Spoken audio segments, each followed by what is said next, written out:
Pengalamannya para ulama, orang kok sebelum 40 tahun belum jadi wali, selepas 40 tahun ke atas kok ya tambah jauh lagi katanya. Pengalamannya begitu itu. Bukan kok menutup harapan, bukan begitu itu.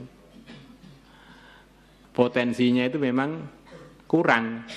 Selepas badannya loyo, badannya aus, baru dia mulai bergerak menuju perbaikan. Yaitu hal yang positif, yang bagus, yang perlu didukung. Tapi istilah mobil itu sudah mobil second. Selepas kurang laku baru tergunakan. Ya, ketika ada tawaran tinggi kok digunakan dalam kebaikan, nah ini harganya beda. Bismillahirrahmanirrahim. Wa an Ibn Abbas radhiyallahu anhuma qala qala Rasulullah sallallahu alaihi wasallam Ya syabab Quraisyin, wahai para pemuda Quraisy, ihfadhu furujakum, jagalah oleh kalian kemaluan-kemaluan kalian. La taznu, janganlah kalian berzina. Man hafidha farjahu falahul jannah, barang siapa menjaga kemaluannya, maka surga adalah baginya. Rawahul Hakim, Imam Hakim telah meriwayatkannya.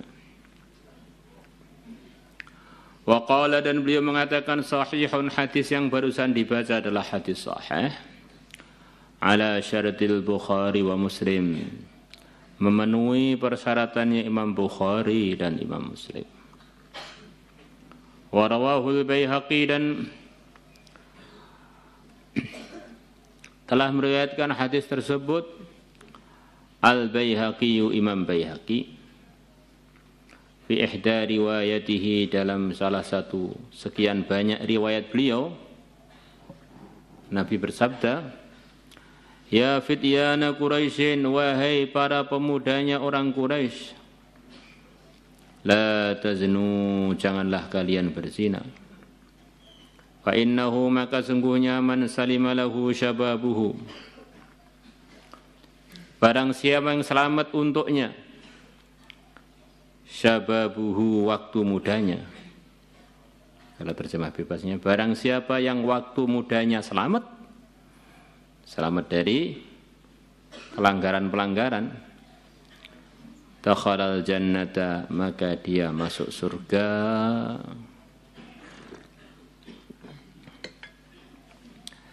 Jadi nanti pada hari kiamat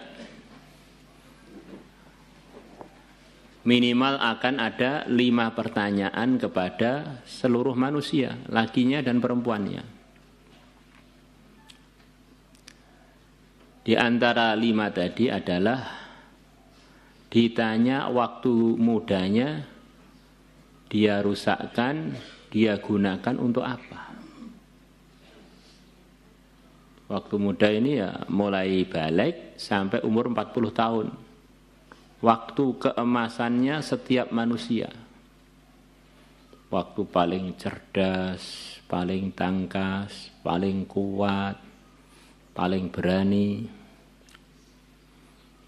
Maka di samping penggunaan umur secara umum, umur muda ada pertanyaan khusus.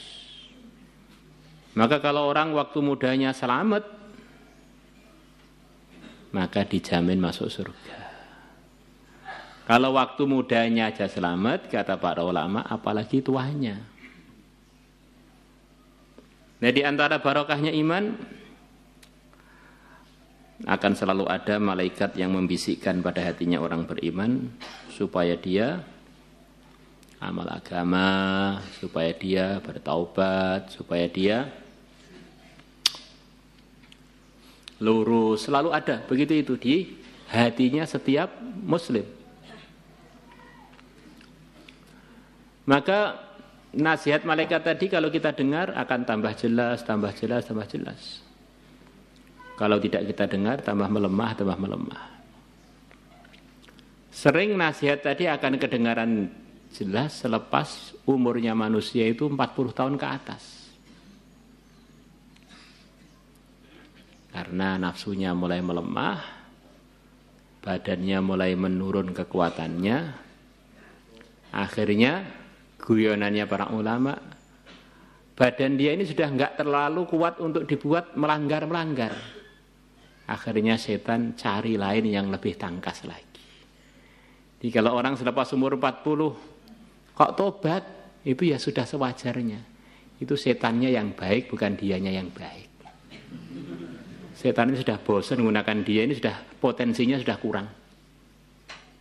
Cari aja yang lain yang masih muda-muda, yang lebih jos. Ini sudah mulai masuk usia renta. Tapi kok masih muda, taat, takwa, memang ini orangnya yang baik ini. Maka selepas para nabi, para rasul, enggak ada yang lebih baik melebihi para sahabat. Lah sahabat itu mayoritas umurnya di bawah 40 tahun. Memang orang-orang pilihan. Nabi bersabda, nusirtu bisyabab. Aku telah ditolong oleh Allah dalam memperjuangkan agama, menyingkar agama dengan sebab para pemuda.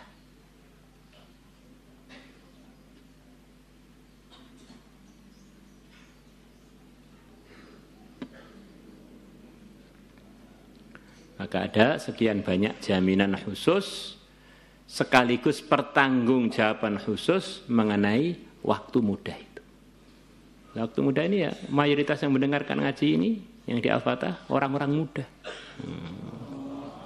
Maka kok di Al-Fatah tertib harapannya memang orang baik.